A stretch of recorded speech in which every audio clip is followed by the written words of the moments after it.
come. This is Philly. No, this is Detroit. No, I'm saying this is just like Philly though. Yeah.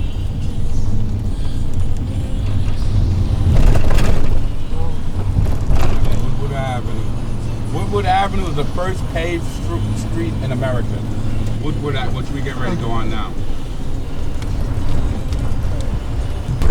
And they started putting cement on the windowsill. If I had a house in here, I wouldn't do a thing to it. I think.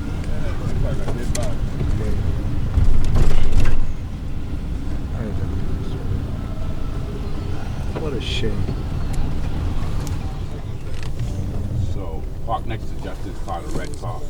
I'm kind of thinking Baltimore. Yeah. Right over here, Yeah. right behind him. Baltimore's right here. Another dealer. Feel the burn. Yo, this shit is love.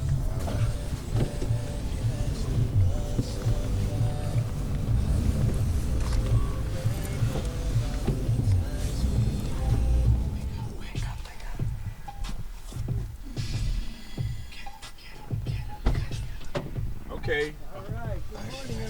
Good morning. Good morning. That's my partner in crime, in justice, Justin Wheatus. You guys don't know him?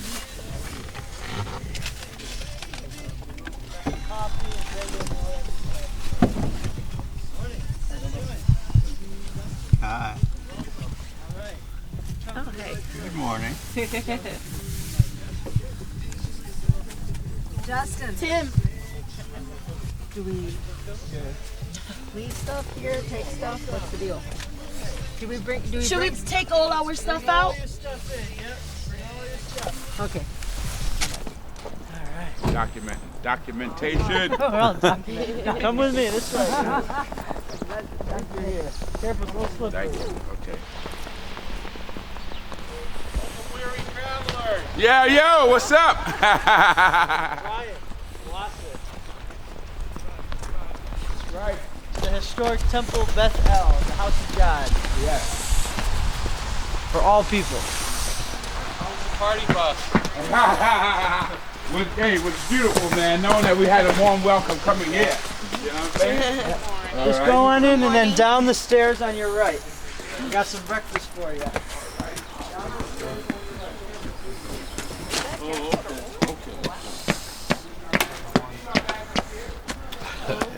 Good morning. Good morning. Good morning.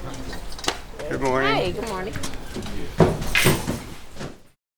So, you know, I got a grandmother there, I have a grandson there, I have nieces and nephews. My cousin is on a Time magazine whose skin is damaged now. The list goes on and on. So they suffering, they hurting, and they also trying to keep the little bit of integrity they got. So, you know, they still trying to do things as normal, but it's not working. You know, and the violence, it was always a high level of violence there. And it kind of subsided for a minute, but it's cooking back up. But you got to think about it. If these people have been drinking that water, you know, that water is affecting the mind. Even the older people, you know, they say 6 and under. No, it's affecting everybody because they done had 2 years, at least 2 years of consuming this stuff, you know. And when we went last month, me in Syracuse, People's A.M. Zion's Church, we went last month, and I couldn't believe it. This is where I was born and raised at, and I'm looking and I don't see nobody until we stop with the water, and then people come out the woodwork, and that just broke my heart. Yeah. It broke my heart because I couldn't believe it. Just to see people that I went to school with coming in that line, a couple of girls who used to bully me in elementary. You know, no, it was just oh so real. You know, just to see them, and you know, I'm handing them water, and it's like wow. You know, so they're hurt right now, and they want instant change, but it's not gonna be instant. So it's like my job. I'm taking on the job of going over there and going on the grounds, knocking on doors, reaching out to people, forming community groups because they don't know nothing about that. That's Good for you. something- Good for you. That's Yeah. That's something they don't. That's great. They haven't. Forming community groups like Yeah. So when I leave today, I'm gonna stay over there so I can get really dirty. You know, I gotta get dirty, and And who better to do it than somebody that's from there and I know the language they speak. Exactly. So, you know, I know how to approach them, you know what I mean? And so that's my goal, just to bring to them, to the table, see what needs to happen right now with the residents is they need to learn what their worth is. So we can't control the pipe situation, we can't fix that overnight, but let's work on that self-esteem. Because let's say 3 years prior to this, Flint, Michigan was like at the top of the murder charts for a long time.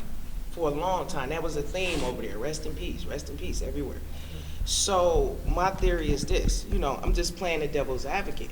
If I'm, first of all, the system has no heart because it's paperwork. So it doesn't have no heart. And it's looking for ways to maneuver and continue its system. So if I'm a wicked entity and I'm looking to do damage, the only thing I got is this survey, this chart of showing what area, who's not voting, low this, high that. And, you know, now I done set the stage for these people to be attacked because it's a high level, you know. From my understanding, nobody black over there voted for the governor, which is probably good. They didn't, you know what I mean? And it's a disservice to the people that did because somebody did vote for you. But yeah, so we got to build that self-esteem up and get their self-worth up. Because what I envision is you have to take over your community. You have to take it over, kind of like.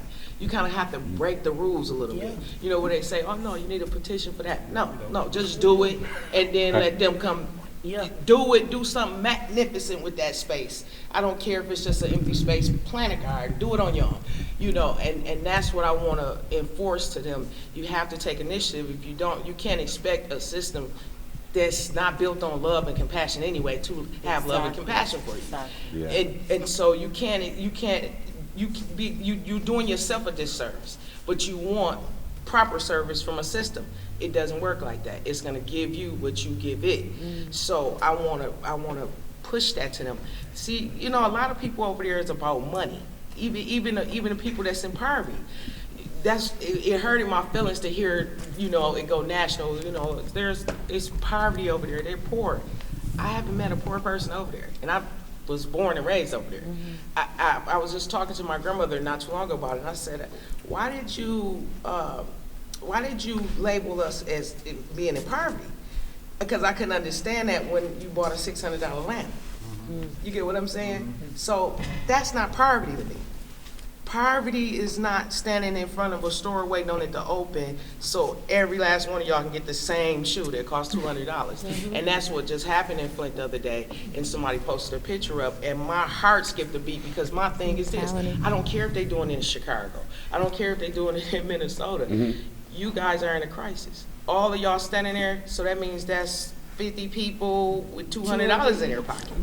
And all those young men, I'm not trying to stereotype them, but they don't look like they really have no jobs. But all of y'all are in that line with $200 in y'all pocket, waiting on a door to open up to buy a shoe, the same shoe. But nobody stopped well, let's go on our phone and see if we can come up with some makeshift filters. Because, you know, Google some homemade and put that money together. And even if you could just do a couple of houses, that's a start. And if you're doing something on your own, somebody will invest in you. You know what I mean? So that bothered me because right now, y'all, one of my relatives was angry with me. He's like, "Oh, we can't shop now. We can't have shoes." Everybody had on shoes standing at that door waiting on it to open. So you all didn't need no shoes today. Stop. I'm a realist. I don't hold no punches. My thing is this: leave that entity alone. And that's with all of us. We have to stop feeding the entity. Amen. You know what I mean? If it's no good, it's no good. Why are you standing over there? Why are you over there? Why are we going through this? Even though we may appear to seem different, look different, and grew up different, we're not different. We need to focus on the things that are agreeable. And that's all of us, not just Flint. We need to focus on things that are agreeable. We've been spending too much time throwing, slanging opinions around. What opinions do? Keep us separated. Because you're going to have something to say different than, no, there's no different in you knowing deep in your heart, you do not want me to mess with you in no kind of way, mess with your persons, take anything from you. I want the same thing. I can name off a list of things that y'all will shake your head to because we're one. We're just confused right now. We got to come out of that. And if we come out of that, the government will cease to exist. Because you got to govern yourself. You know right from wrong.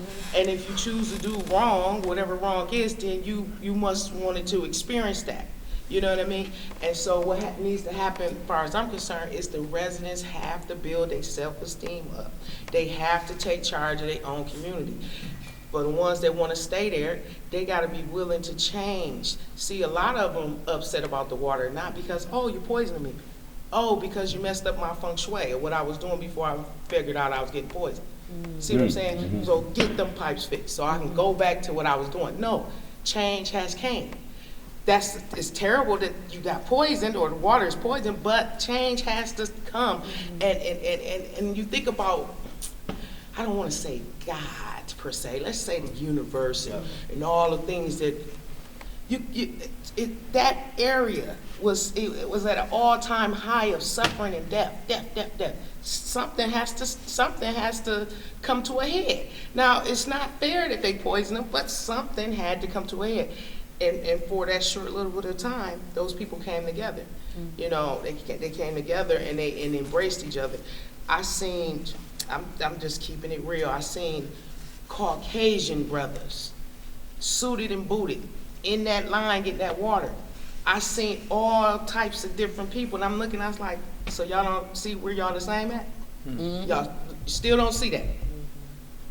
It all boils down to a turquoise see-through person needs some water. You know what I mean? So that's where we're disconnected at, all over the globe. Not just one little, this is one big old global yard that we humans have broken into pieces, called New York, Nebraska, and all that. Come on, it's just on one big old grass, and wherever you go, you should be noble. You should have compassion, you know.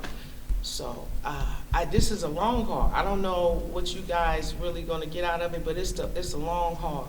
Whatever connections y'all make, you know, try to keep up with them and stuff like that. Those people they haven't really seen nothing. I lucked up and got out of Flint. I lucked up. I did not sit down and plan like I want to leave, I'm going to leave. Oh yeah, Syracuse. No.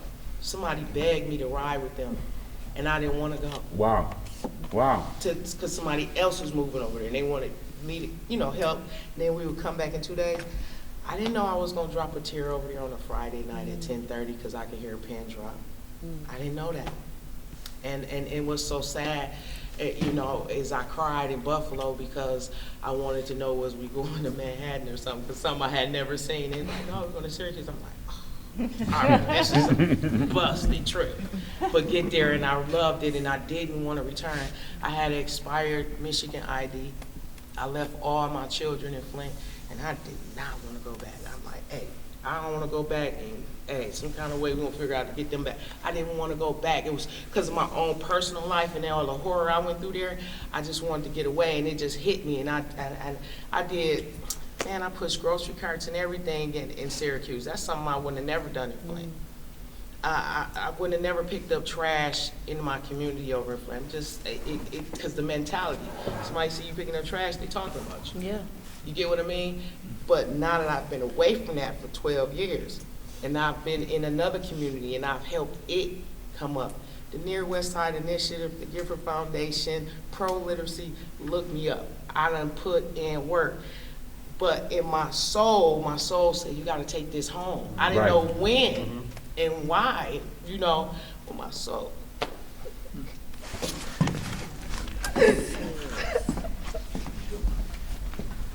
Yeah. That's right. That's the passion. That's it. Welcome home.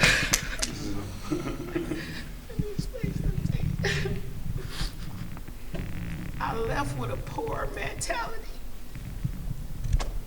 Probably about $6 a pocket. I came back with a rich one. Tell Hallelujah. no Hallelujah. dollars in my pocket.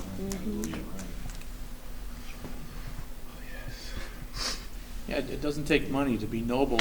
And you're right about these people trying to give them dignity and something to feel proud about in themselves, because that's like a key thing that a lot of people are often looking for someone else. Who do you elect? Who's going to be the person that's going to fix everything, or who's going to step up and fix everything, and who's going to do something about this? And they need to realize not only their self-worth, but their own empowerment, their own power. See, And you can't wait for someone else's permission to do something, and you can't expect someone else to do it. That person's is you. And Brian. yeah, sorry, Brian. You're right. Yeah. You're right. I had to point at you because you're so right. Listen here. I'm serious when I tell you this. I picked up a book in 1996. And I forced myself to learn how to read.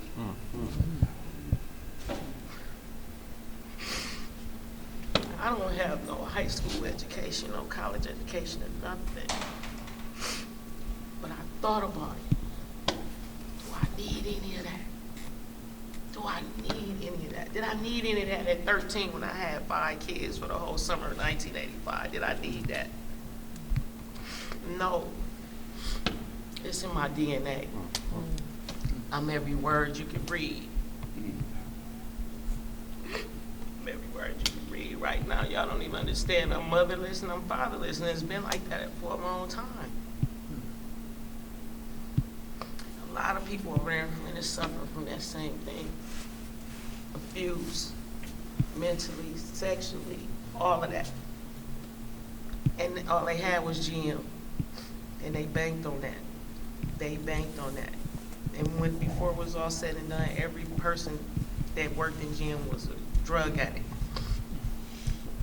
And so it went from GM leaving to all them workers being drug addicts and feeding the dope dealers. Every officer on the force was somebody I went to school with. Grimy, grimy, grimy, grimy. When I say grimy, Oh, Lord.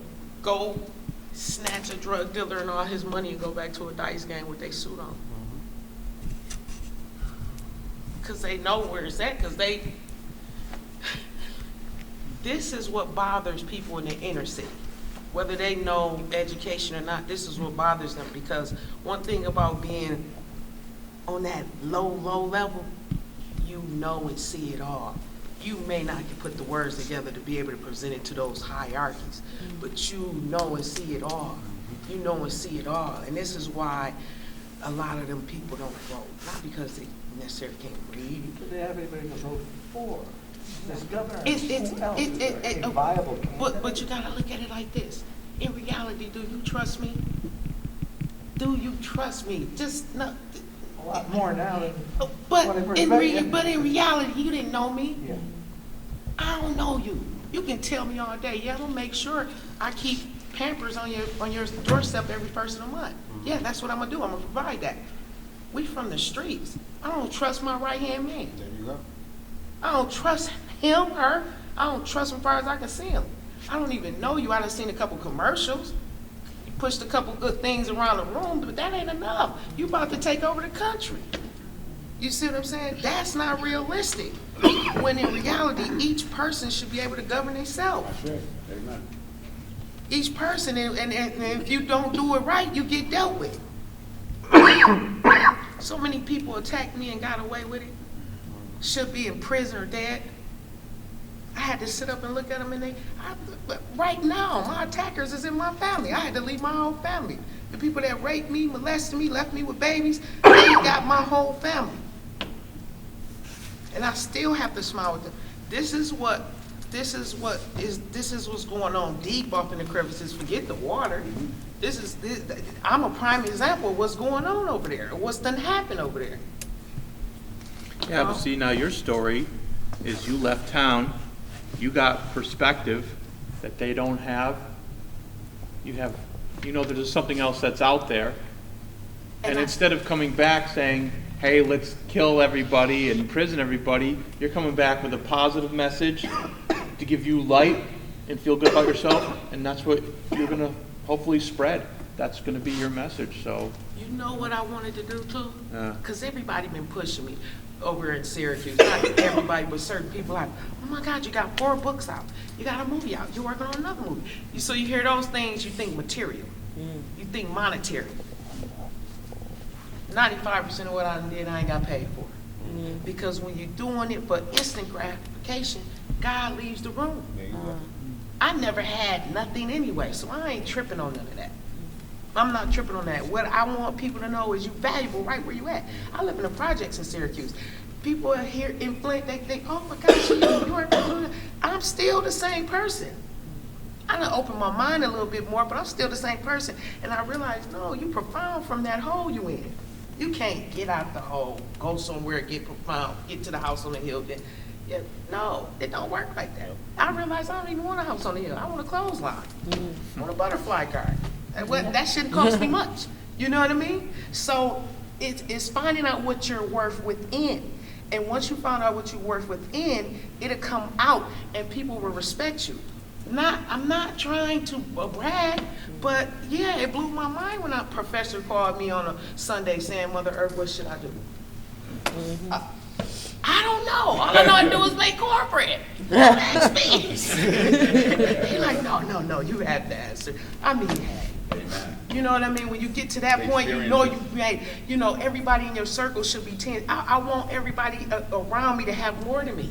Not for me to ask, for me to learn how to obtain and how to keep and see what is valuable and what's not.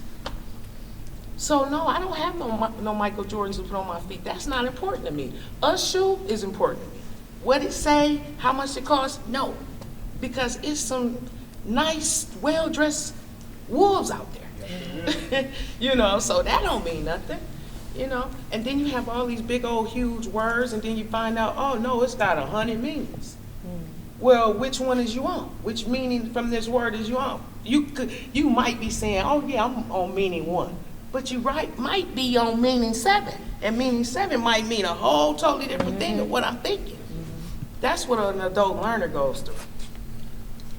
Because I don't have time to come up with all those words and the meanings to make it make sense. Like these politicians, they talking everyday average Joe people can't understand that, even if they've been in college, can't understand that. Yeah. That's a bunch of cross-talk and a bunch of trickery. And it's just like it's just all for the elite to understand.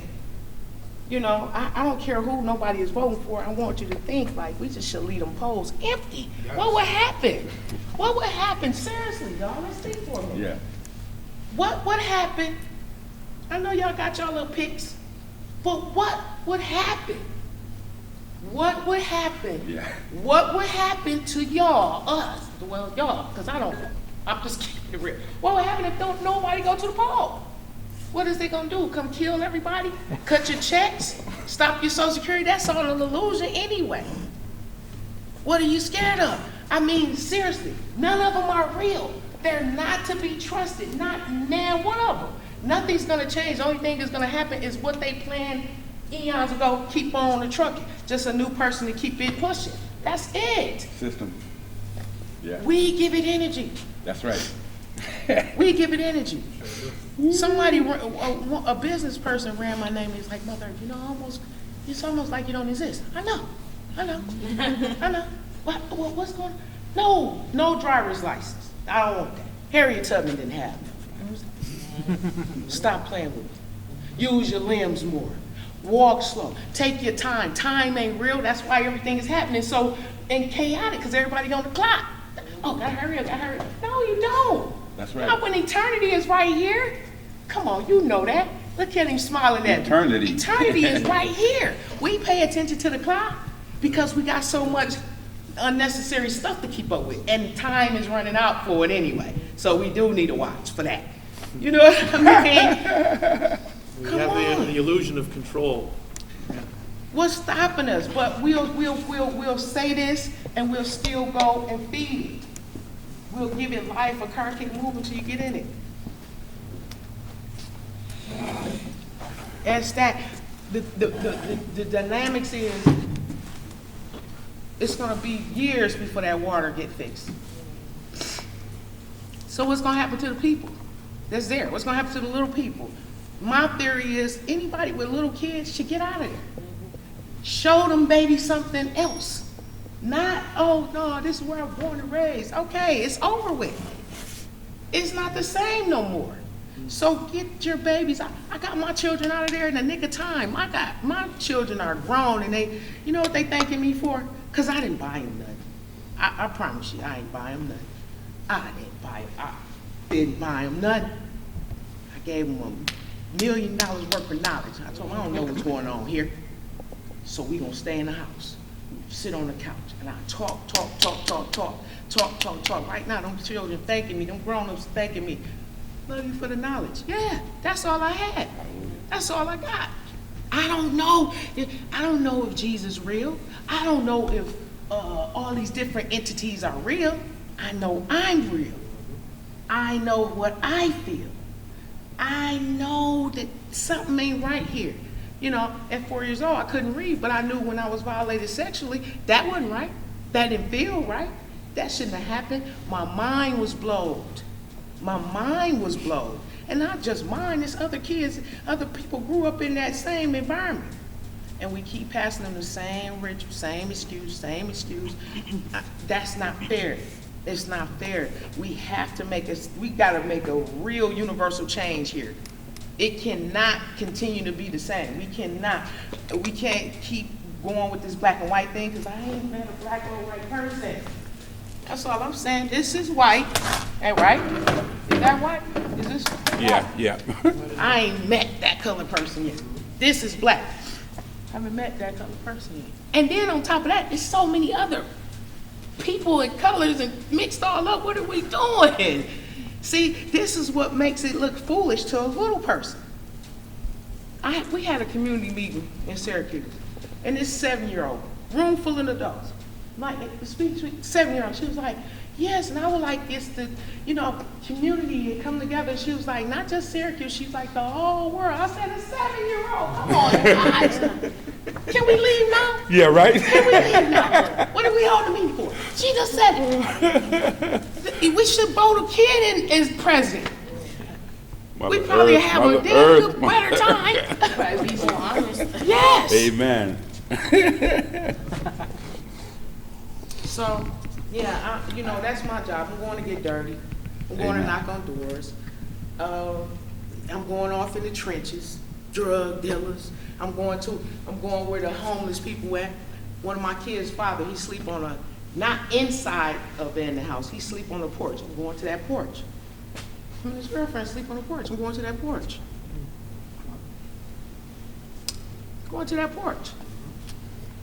I'm gonna let them know. I don't know what y'all gonna do, but y'all can't stay here. Y'all gotta go.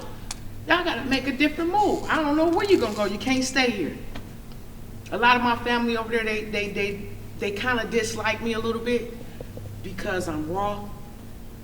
They like, oh, what no. I had to tell one of my relatives the other day, I'm a community activist. I'm not your friend. Ooh. I'm not your friend. Not your friend. You're part of the problem. You're part of the problem if you can't see this. If you can't understand why y'all shouldn't be in no Michael Jordan line right now. Oh, we can't have no shoes on. You got shoes on. You got shoes on. You're not setting a good example, and there's people all over the globe having hearts skipping a beat for y'all. That's right. What are you talking about? And I'm not going into depths explaining to them what I'm doing, but I'm with supposedly total strangers. I done seen y'all weep or put your hearts into this. Y'all could be doing other stuff. There's some young people in this group. This is a weekend. What we doing weekend? There, what talking about some community work? Come on, That's right. man. They gotta put up or shut up. You want the government to fix the pipes? That's gonna take a minute. Now, what you gonna do in the meantime? What are you gonna do in the meantime? I get busy in Syracuse. Somebody call me, Mother Earth, I'm coming. I don't have a car. Everybody like, well, how you be getting around? Hey, move with the mom. Move with the mom. Go help somebody else. It don't cost you a dime to do that. You know? Wow. So in that spirit. Can we give that a hand clap? That love energy? My goodness. Wow. 1/5 of all the world's drinkable water is surrounding us right now, which makes it even more insane, right? That people are going without water or having to get bottled water. You know, when we started delivering bottled water to people in Detroit 2 years ago, when the water shutoffs began. You remember there was a lot of water shutoffs in Detroit. The meters. They were putting meters. Right. So, you know, people were unable to pay their water bills, and the city started clamping down on people who were overdue, which is over half of the residents of Detroit are behind on their water bills, because we have the highest rates for water in the country. Flint has the actual highest, and Detroit has, I think, like the 3rd highest. So you can imagine paying the highest rates in the country for water that you can't even drink. Now we know, right? But the point is that, you know, we are surrounded by water, and the Great Lakes, especially as, you know, climate change and, you know, all of this stuff makes water a more precious resource because of drought and, you know, all of the climate change effects. Water is like the new gold. It's like the new oil. And so there's a lot of private interests kind of licking their lips to get into these systems and tap the water and take it to California, to Texas, to other places, right? So that's one thing to keep in mind is privatization is a big problem here. And we have to make sure that Flint, you know, doesn't have their water even more privatized than it's already been. And that's why bottled water isn't really the solution, right? People need water, so if people need water, we're going to get it to them in whatever form they need it, because life comes first. But we have to remember that long-term, bottled water is not the solution. You waste a lot more water. We need, yeah, you waste, yeah, exactly. So that's the context of where we are. And Woodward is the main central street. Let's start walking this way. So this was actually the first paved road, because cars were invented here in Detroit, right? So the first cars were built here. And if you go, you can't really see now, but if you go downtown, you go down this way, you'll get right to the river, and it runs perpendicular to the river. And Detroit is built like a spokes model, so all the streets go out from the central arc downtown, and Woodward is the center spoke. So it divides the east side and the west side. It's actually, right now, it's south this way, and we are north of Canada, if that makes any sense. So this is one of the few places in the country we're actually north of Canada, because the Detroit River kind of curves east. So we're actually above Canada right now. Weird enough. Yep. So this was actually once like a very bustling thoroughfare. This temple was built in 1920 something, I want to say, 23, something like that. I'm sorry, oh there it is, 1921. So just so you guys get some context, we're out of downtown right now, but most of Detroit looks like this. It's a very suburban density town. I would say about 85 to 90% of the people in the city don't live in the downtown area. They live out in neighborhoods like this. And this is actually quite typical of a block in Detroit. You have some houses that are still kind of kept up, but they're kind of falling apart. You have other houses that have been abandoned and have either been arsoned or just abandoned, and over time they decay or scrapped. When a family leaves a house for whatever reason, they may have been evicted or foreclosed, they might be underwater on their mortgage and can't afford to pay, so they leave voluntarily. For whatever reason, people leave. As soon as people leave the house, scrappers come and they take out all the valuables. So that's why you'll see a lot of homes that look kind of like skeletons. The things that scrappers take are piping, copper, any metals, toilets, refrigerators, boilers, anything of value will be taken out of the house. And so what's left is kind of the skeleton. And once it's in that condition, it's very unlikely that someone will spend the money to renovate it. So really what needs to happen is it needs to be demolished. We actually have stories of, you know, homeless people who've been paid $50 by a bank to set a house on fire. You can see, like, when you see this W/O, that means water off. That means the city's come and turned off the water to that home. And it's actually a good thing, because when there's water running in an abandoned house, it's flooding the basement. We're paying for that because the water's been treated and everything and pumped. So it's actually a good thing they're turning them off in houses that are abandoned or boarded up. It's not a good thing they're shutting them off in houses that are occupied. So that's what we're fighting for. This is something we've been talking a lot about, is public transit, right? because we already have a jobs crisis. We have a population of 650,000 in this city, and there's 100,000 fewer jobs than people who need them, right?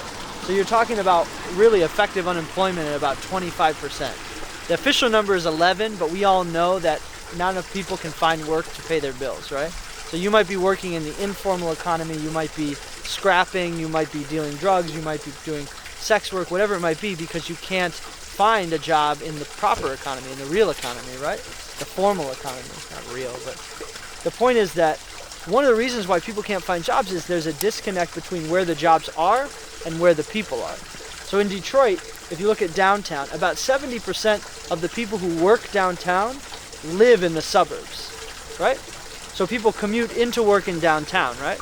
Now, at the same time, about 60% something of people who live in the city work in the suburbs. So they have to get out to the suburbs for their jobs. So there's no jobs in the city for people who live in the city. And because it's the Motor City and it was built upon cars, right? There hasn't been a really well-developed public transit system.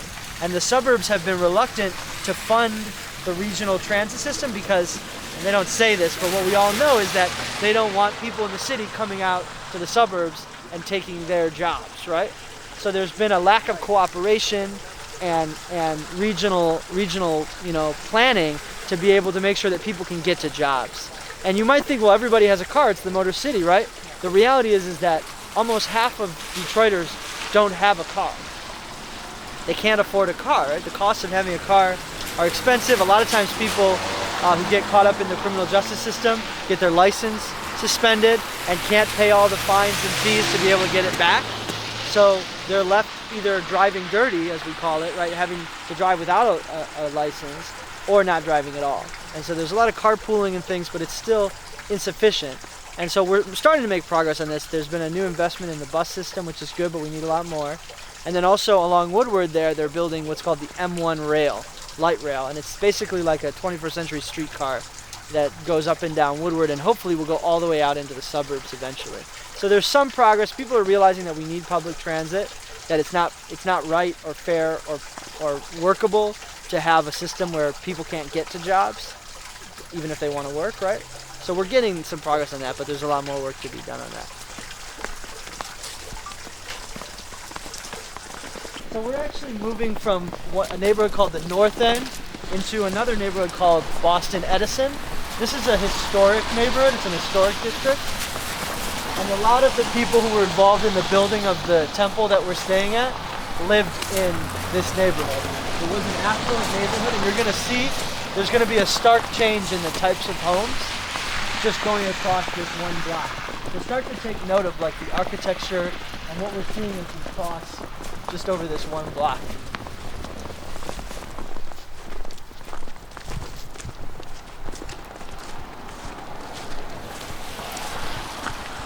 Vermont is one of like kind of the main industrial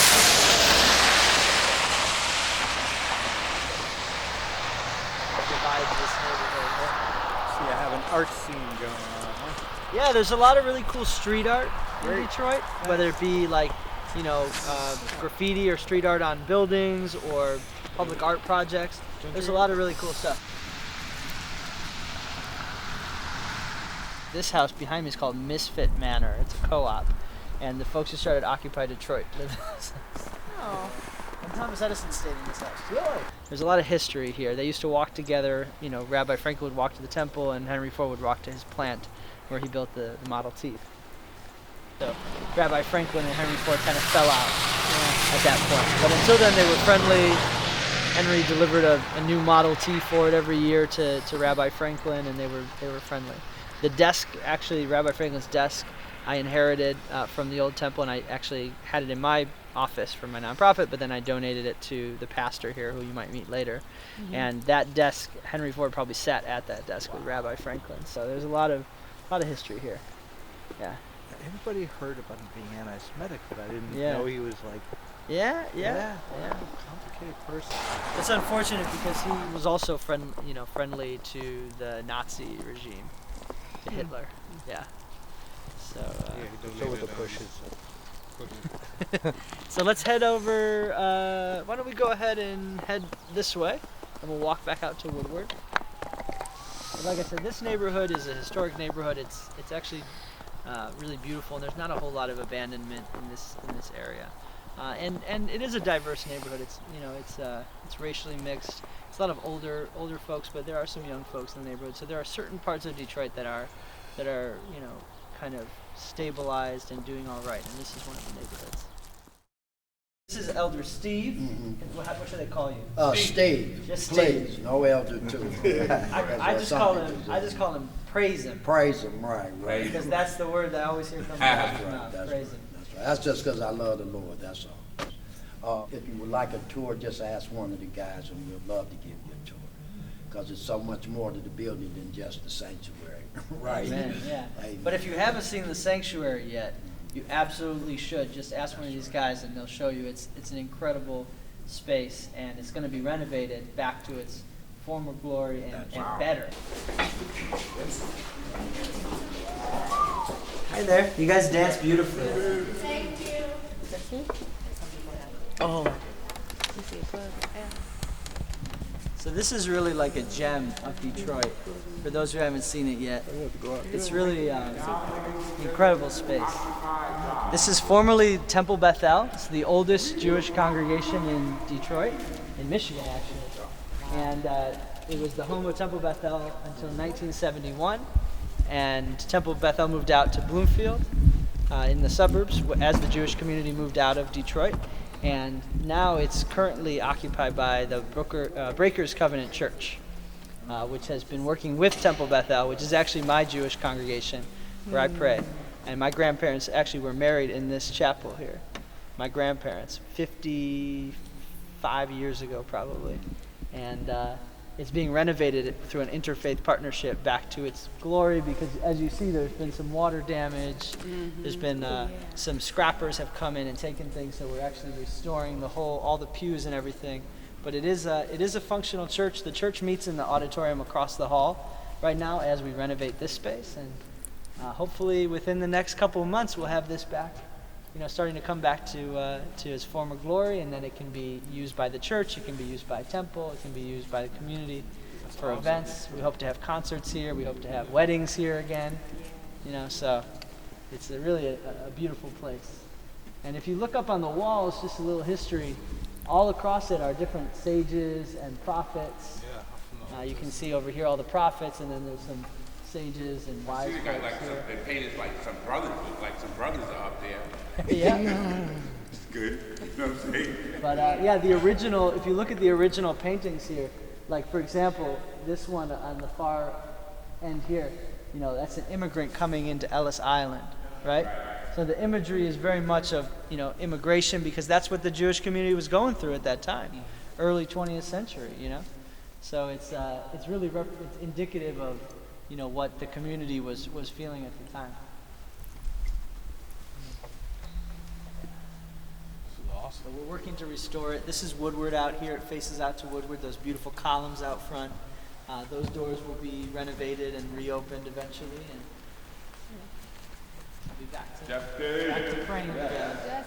And it's interfaith, like I said. This is Jews, Christians, Muslims, all folks coming together. It's not one particular sect. It's all about collaboration. That is the and really bridging the divides of the city and the suburbs. Mother Earth, I know you like that. How does the service go? It's, we're going to figure it out. We're going to figure out how to pray together. Okay. I believe we can do Right? it. I believe we can do it. I believe that If we can eat together, if we can pray. sleep together, if we can live together, we can pray together somehow. Yeah. Recognizing the differences, but also embracing the commonality. Right. which would be love, which would be the love of God, right? Amen. And I mean, you could call it what you want, it's still the same, right? The power of the higher being. Right. The higher being. Union activism and social activism. It was the birthplace of GM, General Motors, and it was also one of the first strongholds of the UAW, United Auto Workers, and it was famously the site of the Flint sit-down strikes back in the 30s. This is when thousands of auto workers took over their plants and sat in and refused to work the plants until they were paid a decent wage. And it really shut down the whole company, like for weeks. And the National Guard came in, and it was like a huge focal point of the early labor movement. And Detroit was also, a real flashpoint in the labor movement as well, and the birthplace of the UAW. So really, like, you are in the cradle of the labor movement here. This is where the unions really got their start. And for much of the early 20th century, all these neighborhoods were built out with, people who worked in factories, people who worked the line, had good, solid middle-class wages back then, because of their union. And since then, it's just been, wages have just stagnated or declined because of the power of corporate America, really just beating down the unions and outsourcing and closing plants. And so Flint's auto industry is basically gone, just like Detroit. That was hundreds of thousands of jobs. You had 300,000 people who worked in factories in this city, in a population of 2 million in 1950, right? And now we have 680,000.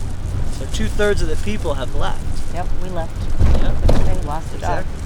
and even like my generation, young people, they can't find jobs here, so they go to New York, they go to LA, they go to Chicago because it's hard to find jobs, and it breaks apart families, So like my family, my sisters are all both in different states, my cousins are in different states, and that's hard on a family,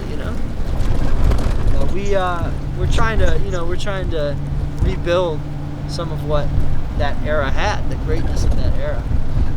And Flint is kind of like the canary in the coal mine, because it's like, this is happening, these situations are happening all over the country now, with decaying infrastructure, everything, all the pipes that were built in major cities in this country were built around the same time. They were built around 1900, 1910, 1920. And those are all coming up to their 100-year anniversaries now, So it's like all the pipes are going bad around the same time because they were all built around the same time, right? And so what's happening in Flint is happening all over the country. It's just Flint is the kind of the canary in the coal mine, where it's gotten so bad and the government's admitting it, So it's kind of like that, this has opened a Pandora's box. There was an article this morning, Mother Earth was reading it in the local paper here, that was saying that because of the Flint water crisis, the rating agencies are all predicting that cities are going to have to spend $300 billion to upgrade their pipes. Now that's not because of Flint, obviously that's because of their old pipes, right? But Flint made it obvious to people, Raising the awareness of it. Yeah, so it's actually, and it's putting it in context globally too, because lead poisoning kills, thousands and thousands of kids and adults every year around the world. It's just here you wouldn't expect in the richest country in the world for this to happen, but it's putting it in context. So myself and one other member of my organization, DWB, we went to the United Nations a couple weeks ago and spoke out about what's happening in Flint and in Detroit. And just this week, they put out a statement in solidarity and support of the people of Flint, and also calling on the U.S. government to invest in replacing lead pipes, improving infrastructure, all these things. So, it's starting, the consciousness is building around it, but it takes grassroots activism. I mean, that's really what drives any movement, is activism. And so like when we, 2 years ago, we were fighting a similar fight here in Detroit, but it wasn't about lead pipes, it was about water shutoffs. So what we were doing is every Friday there was a picket outside the water department. Rodney was actually at the first one that when we decided, we're doing this every Friday at 5 o'clock, it's not making a difference. Maybe it's time to start marching through the business district. Yeah. And we took our banner and we just marched the people like downtown, where all the business people are, where, we shut down the whole downtown area for about 2 hours in the middle of the day. Yeah, man, it was fun, man. chanting, water is a human right, fight, fight, fight, And this was the first time that people in business suits and people that, commute into the city from the suburbs, and they go on this highway and they pass all this stuff, but they never go into the neighborhoods and see. Because if you got off this highway here, you would see that this neighborhood is 30% occupied, and the other 70% is abandoned houses, crack houses, drug dealers, arson, gangs. Like, that's real, that's happening, but nobody's investing in the community, right? Because people just pass by on this highway on the way to work. So we brought the crisis to them and said, we're not going to just let it be business as usual downtown while people are getting their water cut off in the neighborhood, because they can't afford to pay. And after that, we said, we got to escalate even more because they're not listening, right? They're still cutting off 3,000 families a week. Every week they were cutting off 3,000 families in this city, right? And by their own studies, half of those families never got back on the water. They were never able to get back on. So I testified before city council. I said, you claim that half the people are able to pay their bills and get their water back on in a week. What about the other half? What are they doing? Are you studying that? Are you looking at what's happening when people's water gets cut off? Are they buying bottled water at the corner store? Are they getting it from their church? Are they stealing it from their as if it's like a whatever? But are they going to their neighbor's spigot and filling up their bucket at night? Like they actually had cops were going and arresting people for filling up water buckets at their neighbor's house. Yeah, that's crazy, right? Arresting people for that, criminalizing poverty, And so we went and testified before city council. We protested again. We marched again, and then I said to Rodney, I said, "This isn't working. Like, it's time to step it up, right? Direct action."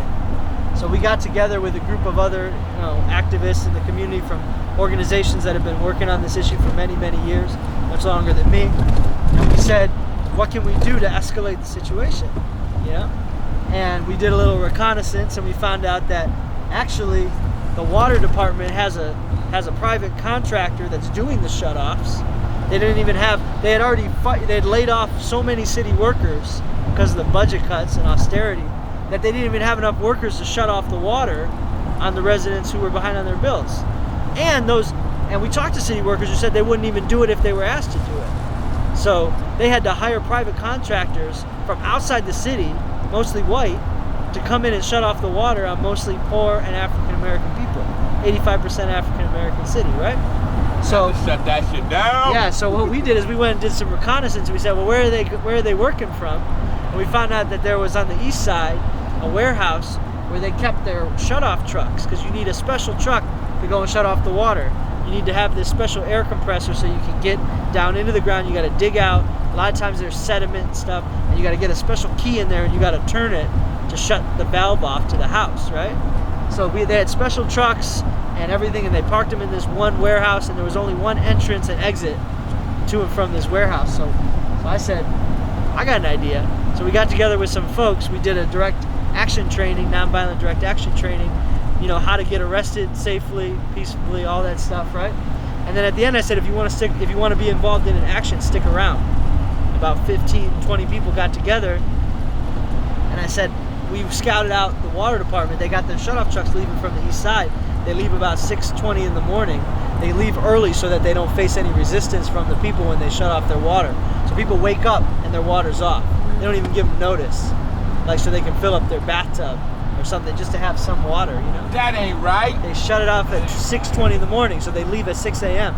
So what do? We got 10, 15 people together who were all committed to getting arrested, myself included, and we went and shut down the warehouse at 6 in the morning. We brought 50 people, to join us who weren't ready to get arrested, but they were out to support us. We called the media that morning and said, we're going to shut down the water department in 15 minutes right here at this location. So everybody came out. We had a big rally, and we just lined up, locked arms, said, you're not shutting off the water on people. So 3 hours later, they didn't know what to do because the trucks were trying to get out, honking at us. The workers from the company were getting mad because the boss was telling them to go home, that they couldn't work today because it was shut down. So they were getting mad because they were missing a day's work. And you know what? I'm sorry, I can't empathize with you because you're shutting off the water on people, but I understand you're working class too. We got to figure out a resolution to this situation. So they called in the cops. Cops came, and they didn't play it like Bloomberg's Army style. They didn't put on the white gloves and set up the barricades, and gently move the media off to the side a little bit. They didn't play it like that. these guys, they didn't really know what they were doing. They just came in, and 10 of us were there, and they just grabbed us, threw us to the ground, started punching people. It like felt like it was right out of like early 20s labor activism in you know, like the Battle of the Overpass type thing, Walter Reuther. It felt like right out of that. It was just goons coming in and just beating people up, right? So the media was there. They filmed it and everything. And that night on the news was the water department's been shut down by activists, you know, and that started to engender support. But I asked one of the elders in the community afterwards, like, why are the police being so brutal? Like, it just doesn't look good for them, right? Like, it's only going to create more support for us. And she actually told me that there hadn't been protest arrests in Detroit in over 20 years. So, like, you see that, like, when people don't stand up for their rights, you see what happens, right? In 20 You gotta, like, you have to stand up, right? And it's not just about getting arrested. It's not just about, you know, some of this is like male energy, you know, like fight. But it's also about taking care of those who are victimized by it, you know, and making sure that people get bailed out, and make sure that, you know, people feel safe to speak out, because we had families that had their water shut off that weren't feeling safe to speak on camera because the city would come and take their children if they found out that this person was speaking out about the water shutoffs. So we had to bring in lawyers, volunteer lawyers, and other people to protect families, you know, that were willing to speak out publicly about this. So there's a role for everybody to play in this, you know. And not only were we shutting down the water department, we shut it down week after week. Dozens of people arrested. And we had a paraplegic. Yep, we had a guy in a wheelchair shut down the water department. It was great. But at the same time, we were delivering hundreds and hundreds of cases of water to families that had been cut off, and we were raising money to be able to help them pay water bills so they could get their water cut back on. You know, it's crazy that we had to like buy them back onto the system, but we did whatever we could to make sure that people could have water. And we started a share water program, so people who wanted to help out we got Home Depot, like, you know, those Gatorade, you know, containers, and we branded them with Share Water, our campaign on them, and then we had people fill them up who did have water in the communities, put them out on their porches, and anybody could come up and fill up their water, you know. So it was like anything that we could do to help each other, you know. That's the idea. But I share all this just to say that I think that, you know, because of that, now 2 years later, Detroit's not shutting off the water on anybody anymore. No more residential water shutoffs. You know, that was hard fought. That was hard fought. They're offering more aid and assistance to families. They brought down bills for people who can't afford it. They brought them down to $50 a month from like $100. So there's things like, it's small steps. It's not, everything's not fixed, but when you fight, you win. You know, when you actually step up to the system and say, I'm not going to take this anymore. I'm not going to be treated like this anymore. You can win. It's not easy, but you can win. So, you know, I'll go to jail for a day for that, you know? I don't care. It's not, I'm okay, I got water, I'm good, you know? In jail, they give you water at least. Yeah, let me add to this, right? Is that Mother Earth you know, gave us a very, you know, strong testimony. And what came out of that was, to add to what Justin just said, value. And what Brian is saying is also, people got to realize their value. And once you realize your value, then you can actually make a difference, you know. That's all I wanted to put in my 2 cents. Your value. Value. Power to the people. Power to the people. Yep. And, you know, the thing in Detroit is connected to Flint, too. Because right around the same time we were getting arrested for the water shutoffs was right when the city of Flint was cutting off Detroit water and putting on the Flint River water. And it's connected because both of the cities have been under emergency management, meaning that the state took over the city. That means that all of a sudden, imagine this, right? Overnight, your city council people, your mayor, they're no longer in charge. Not just that. Your city council people are so frustrated because they don't even have power anymore. They quit their jobs and they go work for the state emergency manager, because that's the only way they can serve their constituents. They're getting paid private salaries from a government extreme Tea Party Republican governor, right? You're getting paid from his private fund to run your city now, and they're working for him, not you. And it's the governor who said, Detroit, start shutting off the water on people. Flint, cut off to this other water source. That was the governor, right?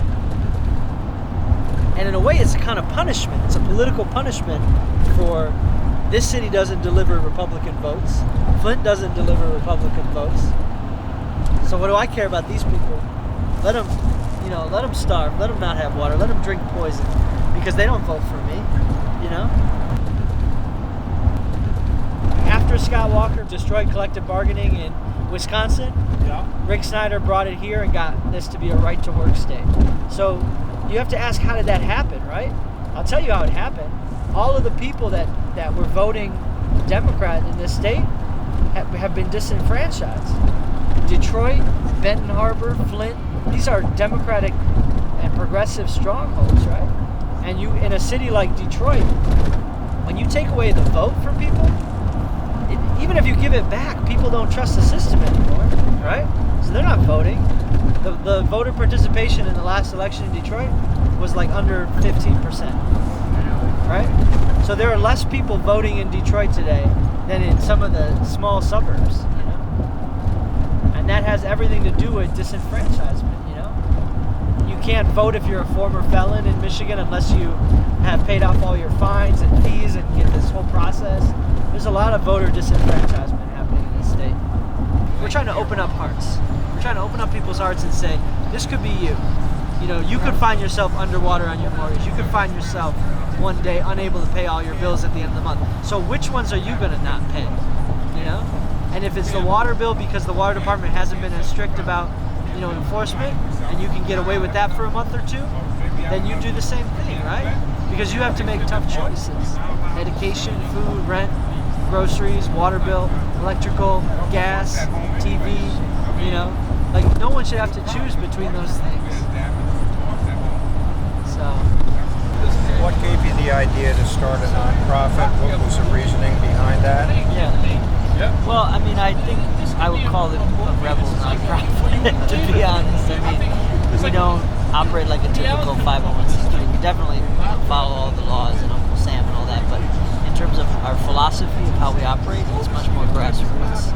We don't rely upon foundation funding or government grants. We're totally crowdfunded, you know, at the local level and online, you know. So that kind of gives us a structure that's more nimble. We rely a lot on volunteers. We're volunteer driven, but we build community with our volunteers so that, you know, they eat with us. We have meals together.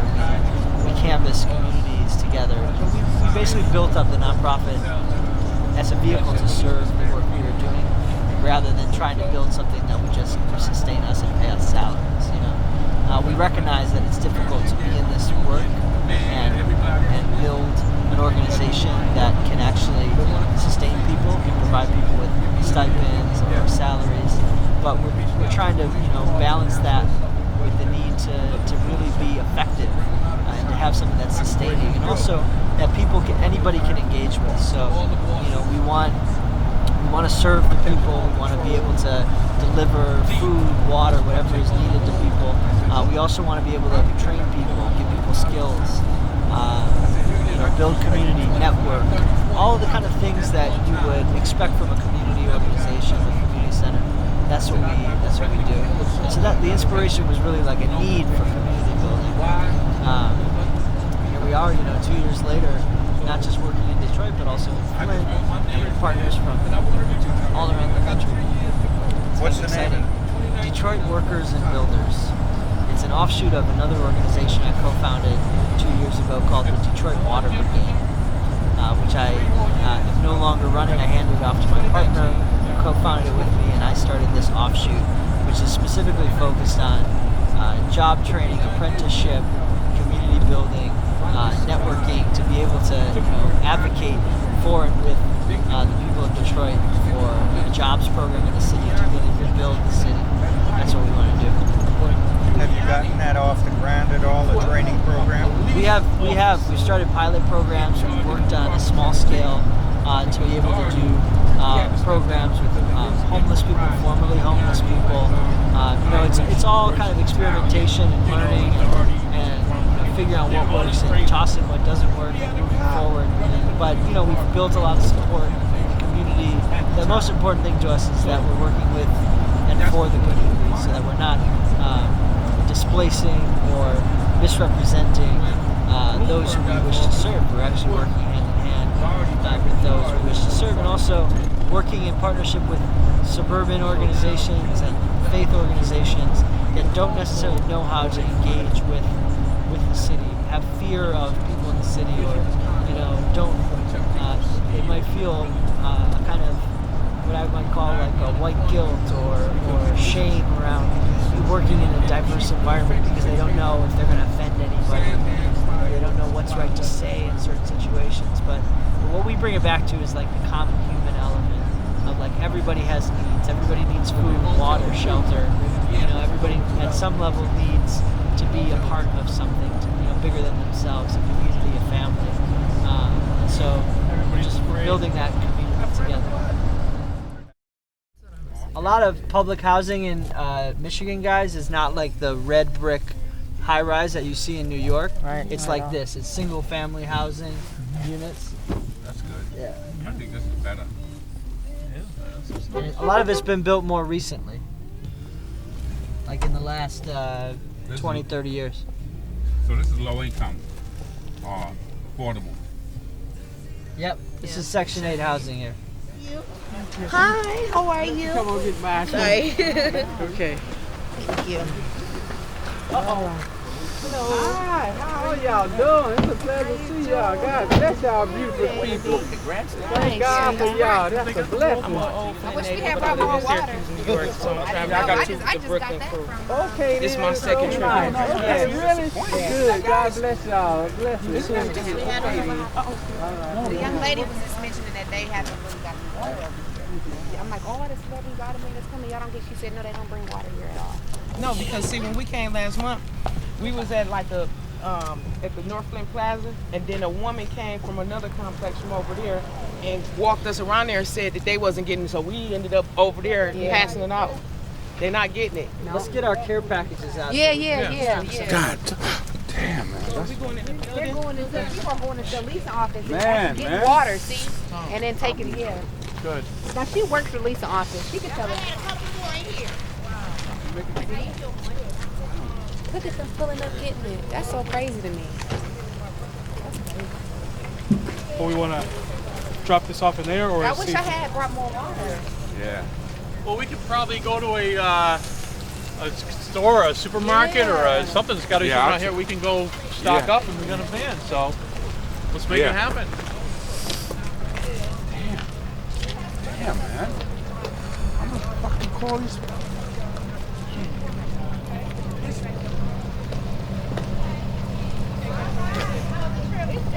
Hey, I'm Mother Earth.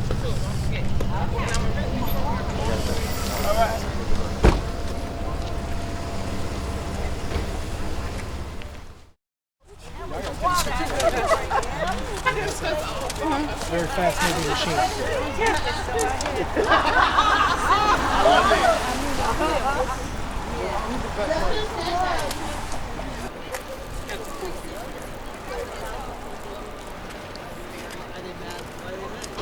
Oh, they're not. She just. Yeah, that's how a lot of people in New York are. Like they'll Come through, guys. Just mind the gap here. Mind the gap, unless you want to end up in the river.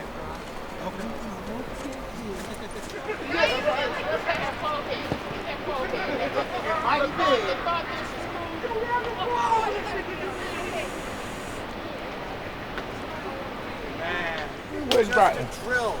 Yeah. Just Got a him. drill. Yeah, right. Check some out.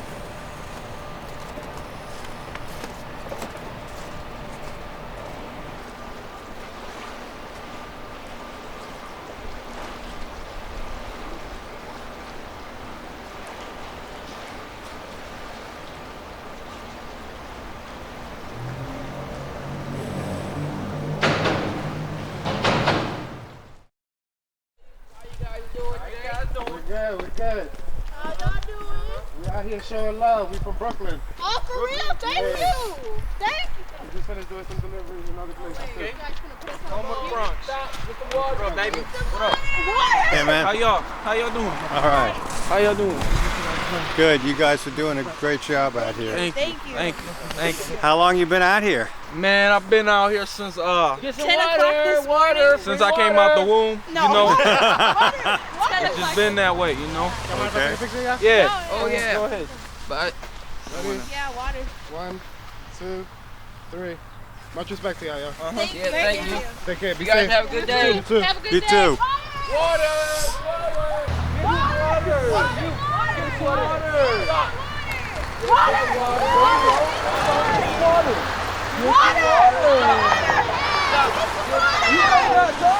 Stop that blinker. Get some water. Get some water. Get some water. Get some water. Get some more. Get some more. Get some more. Go get some water. Y'all want some water? You know it. All right, we got some room in the trunk now? We can open the trunk. Let's put something in there. Just sit back and let us do the work.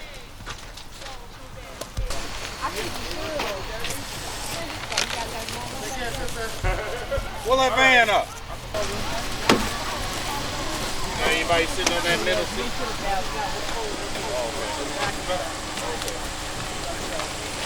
Put all you can get in there. This is how you do it. I think Hey, look at that. All got afros. Hey, Afro City. you already got spirits lifted over I there. see some Hueys, some little Hueys over there.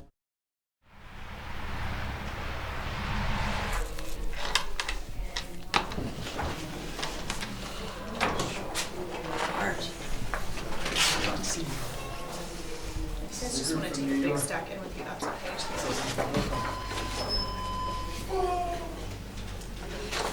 And then there's a stack of programs if you want to take a stack to share. Programs, maybe. Mail program. That one. That one. And don't quote what Obama said down at UAW Hall after he left the auto show. He said, if they were my kids that were infected, I don't know how I would contain myself. Now all the kids are affected. Let me get on another subject. I'm looking out through the audience. All of you that are, I'm just going to give a number out, okay? All of you that are 50 years and older, your life has been cut short. But you don't know that. You think you're in good health. If you fall dead when you walk out of that door, they're going to say you had a previous condition. But it's going to be the water condition. So we need to have more conversation about how the adults are going to be affected down the road. Hello, my name is Liz Brown Younger, and I'm here on behalf of my family. As a matter of fact, I was born and raised right up down in Elm Park. And I had my sister's lead tested. She had her water tested in February. And in February, her parts per billion of copper was 220. Her parts per billion of lead was 2,045. I have two sisters in their 80s, and this water crisis is affecting them tremendously. They are terrified of the water. They have to lift water, they have to go get water each and every day. We received a letter that talked about having green vegetables and all those other kinds of things, but by the time you take a case of water to wash 5 or 6 bushels of greens to get it washed, it turns out to be an inconvenience. So our seniors are being affected by this drastically. And my question is, we have already been diagnosed, we know what the problem is, but what is the cure? When are we going to get some fixes? And that if they need something and they need it now, they don't need to wait. Our children are being affected, but our seniors are definitely being affected, and they have a shorter time to be here.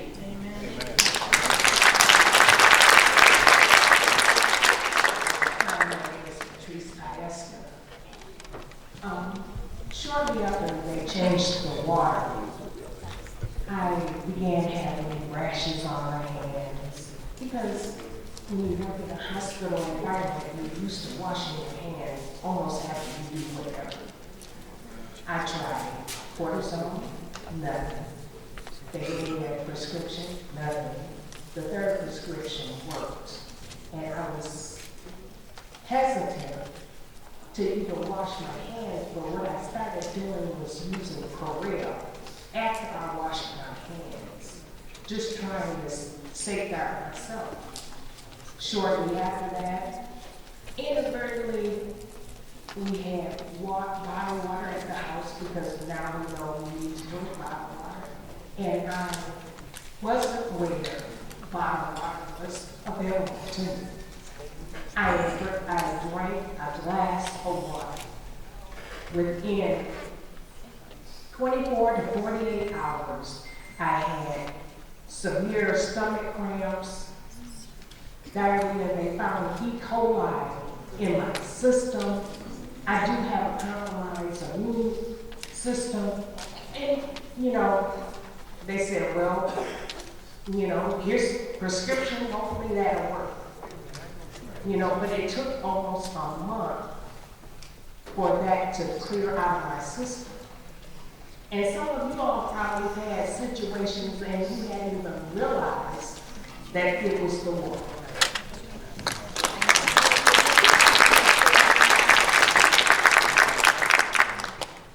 A long time ago, my father told me, he said, boy, don't be no fool. And yeah, I continued being foolish, but I grew out of it.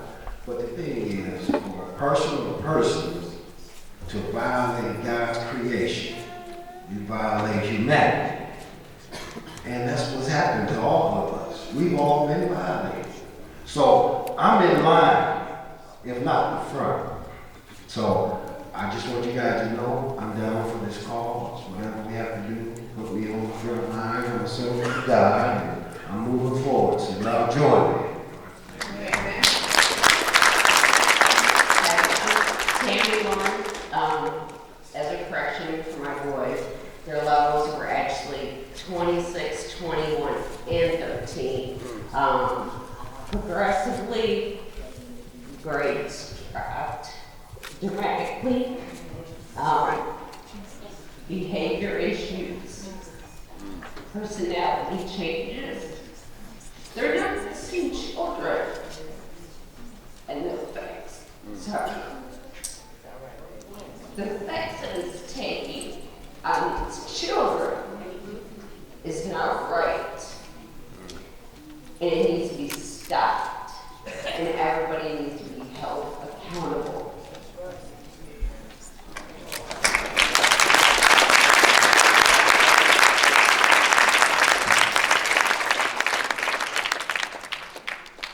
There are some very strong boys, and they've been through it all. And we're going to keep fighting. You know,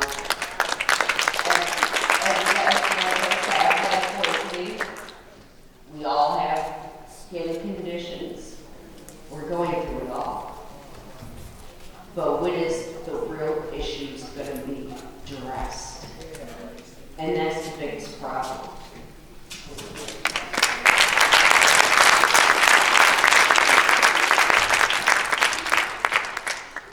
Hi, my name is Lathan Jefferson. They talk about the lead, but they don't talk about everything that DuPont and General Motors and the milk company poured into that river for the past 50, 60 years. Aluminum chloride, tetrachloride, chromium, iron, everything else. So that's the least of your problems. I asked the Surgeon General at a meeting over on Pearson Road, what about that? I asked him 3 times. They never answered the question.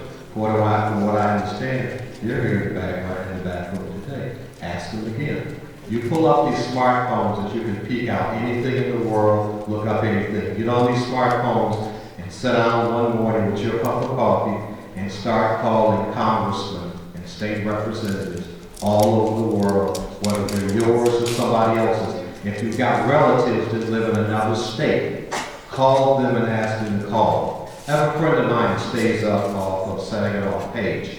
Her daughter lives in California. She hasn't seen her granddaughter since the child was born. Child come here and stayed 2 weeks.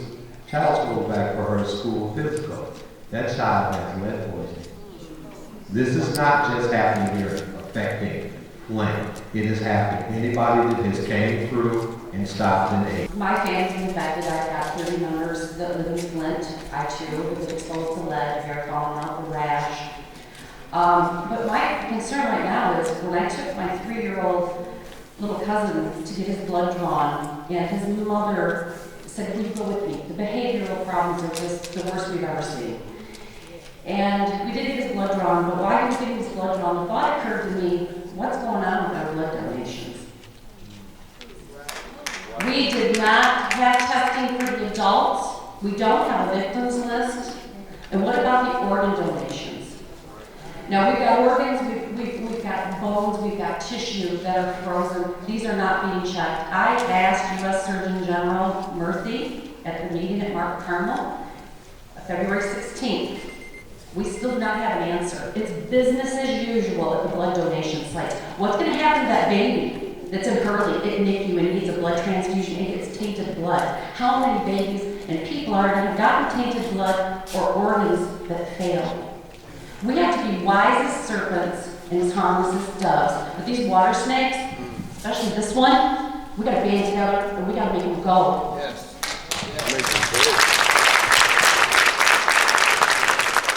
We hired 2 PR firms. It sounds more like a cover-up than a cleanup, doesn't it? Right.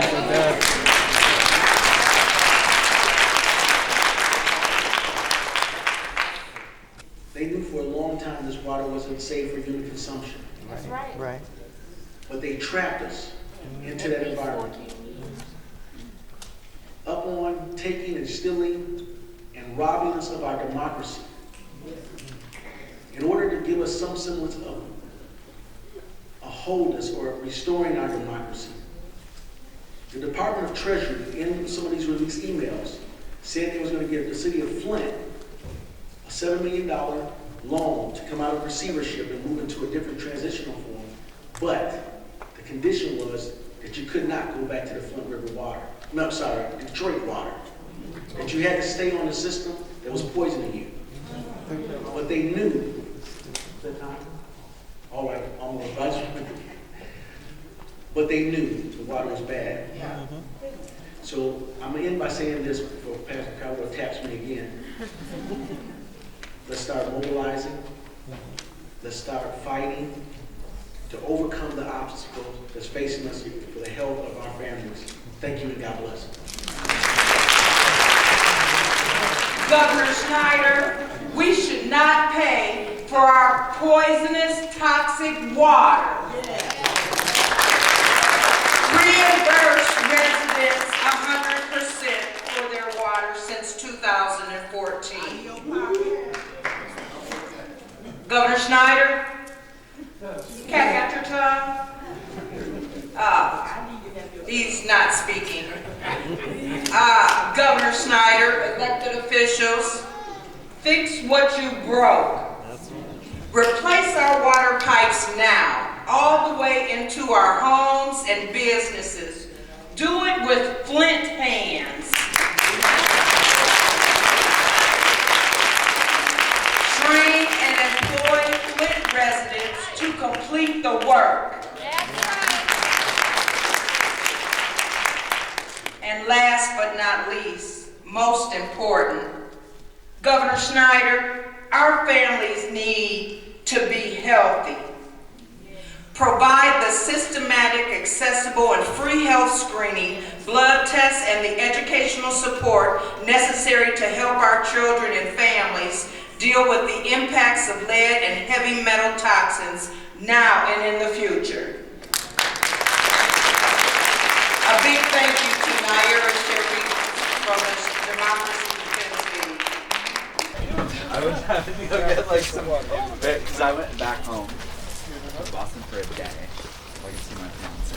Oh, we're trying to up here, Come on, man. Here. Give me a hand. Whatever. sure you can lift it up? Did you? Really? Try to think about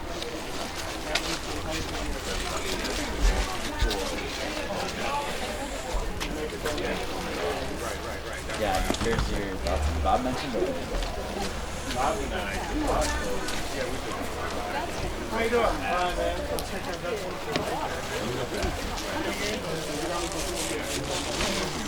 We're doing a line.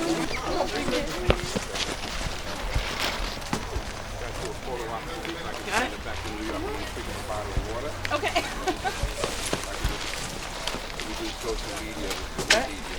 Thank you. Oh.